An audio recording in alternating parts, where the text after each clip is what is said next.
आज हमारी last class है, फर्स्ट यूनिट आज हमारी ख़त्म हो रही है, जिसमें हमने फर्स्ट ट्रांजिशन सीरीज़ के साथ में सेकंड और थर्ड ट्रांजिशन सीरीज़ को भी साथ में लिया और तीनों में कंपैरेटिव स्टडी भी करते गए।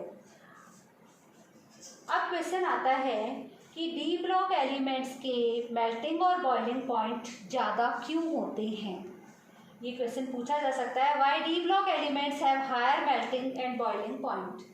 इसका कारण ये है कि डी ब्लॉक एलिमेंट्स में अनपेयर्ड इलेक्ट्रॉन होते हैं, पार्शियली और फुलफिल्ड डी ऑर्बिटल्स होते हैं, जो कि कोवेलेंट अगर हम देखें तो अनपेयर्ड इलेक्ट्रॉन्स एंड एम्प्टी यानी रिक्त और हाफ फील्ड यानी अर्धपूरित जो कक्षक होते हैं वो कोवेलेंट बॉन्डिंग बनाने में काम आते हैं। इसके साथ साथ में जो एस इलेक्ट्रॉन्स होते हैं वो मेटालिक बॉन्ड बनाते हैं, मतलब इनमें कोवेलेंट बॉन्डिंग के साथ साथ में मेटालिक बॉन्डिंग भी पाई जाती है।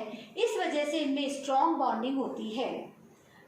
स्ट्रॉन्ग बॉन्डिंग होने के कारण इनका मेल्टिंग पॉइंट और बॉइलिंग पॉइंट ज़्यादा होता है। दो कारण हैं कि D block elements high melting and boiling point show करते हैं।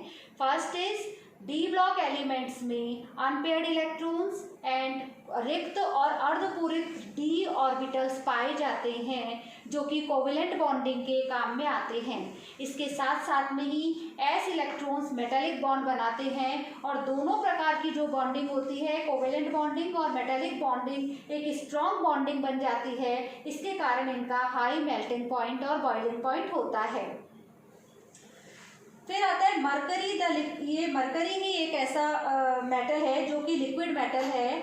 इसको ये लिक्विड स्टेट में ही एट रूम टेम्परेचर ये लिक्विड स्टेट में ही रहता है। Now the formation of coloured ions by D block elements. D block elements coloured ions बनाते हैं।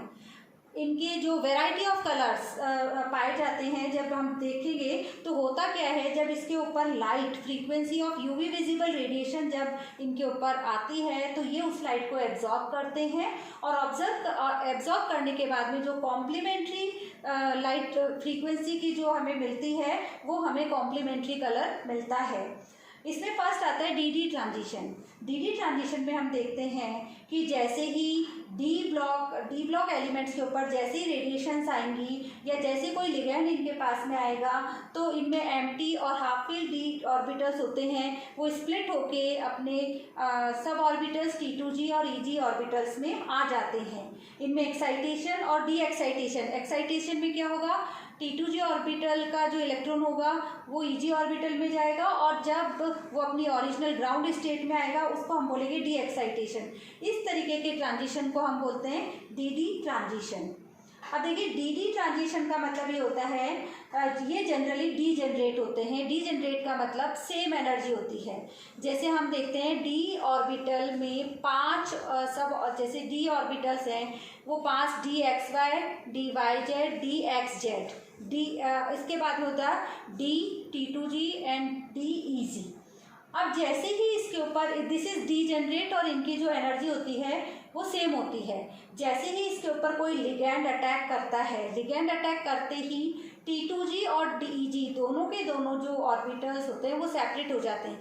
T2G में DXY, DYZ एंड DXZ आते हैं और EG में DX² - Y² and DZ² orbitals आते हैं। जैसे ये स्प्लिट होता है, स्प्लिट होते ही हम ये देखते हैं कि स्ट्रॉन्ग फील्ड लिगैंड है या वीक फील्ड लिगैंड है। स्ट्रॉन्ग फील्ड लिगैंड अगर होगा, जैसे साइनाइड जैसे प्रबल लिगैंड इसके ऊपर अटैक करेगा तो T2G ऑर्बिटल का एक इलेक्ट्रॉन, अगर जैसे सपोज करो टाइटेनियम में एक इलेक्ट्रॉन है, डिपेंड्स ऑन इनकी इलेक्ट्रॉनिक कॉन्फ़िगरेशन, वो इलेक्ट्रॉन अपनी लोअर एनर्जी लेवल से हायर एनर्जी लेवल पर चला जाता है और जैसे ही वो हायर एनर्जी लेवल से वापस अपनी यूवी विजिबल रेडिएशन को एब्जॉर्ब करता है और वापस अपनी लोअर एनर्जी लेवल पे आता है तो कॉम्प्लीमेंट्री कलर उससे प्रोड्यूस होता है। फॉर एग्जांपल कॉपर का जो ये कॉम्प्लेक्स है ये एब्जॉर्ब करता है red radiation and appears complementary blue green colour. इसी तरीके से हम देखते हैं हाइड्रेटेड कॉपर जो होता है वो तो रेड कलर को एब्जॉर्ब करेगा एंड ब्लू ग्रीन कलर को हमें नज़र आता है। इसी तरीके से हाइड्रेटेड कोबाल्ट का जो कॉम्प्लेक्स होता है वो ब्लू ग्रीन का रीजन को तो रेडिएशन को एब्जॉर्ब करता है, therefore appears red in the sunlight. जब हम उसको देखेंगे तो वो हमें रेड कलर का नज़र आता है। लास्ट टॉपिक जो इस यूनिट का है वो है interstitial compounds of D block elements. D block elements में वॉइड इन देयर, वॉइड का मतलब जो छिद्र होते हैं, पोर्स होते हैं, तो ट्रांजिशन मेटल्स में वॉइड, इनके क्रिस्टल लेटिस में वॉइड यानी छोटे छोटे छेद होते हैं। जब इन छिद्रों में स्मॉल नॉन मेटेलिक एटम्स और मॉलिक्यूल्स, इसका मतलब हाइड्रोजन है, बोरोन है, कार्बन है, वो उसमें ट्रैप हो जाते हैं, इनके वॉइड्स में ट्रैप हो जाते हैं और हमें क्रिस्टल स्ट्रक्चर, क्रिस्टल के जैसी स्ट्रक्चर प्राप्त होती है। इन स्ट्रक्चर्स को हम बोलते हैं interstitial compound. What is interstitial compound? Interstitial compound का मतलब ये होता है ट्रांजिशन मेटल की क्रिस्टल लेटिस में छोटे छोटे पोर्स होते हैं, वॉइड का मतलब छिद्र होते हैं। इन छिद्र में छोटे नॉन मेटेलिक एटम्स और मॉलिक्यूल्स जैसे हाइड्रोजन, बोरोन, कार्बन उनमें ट्रैप कर लिए जाते हैं और ट्रैप करके वो क्रिस्टल स्ट्रक्चर बना देते हैं।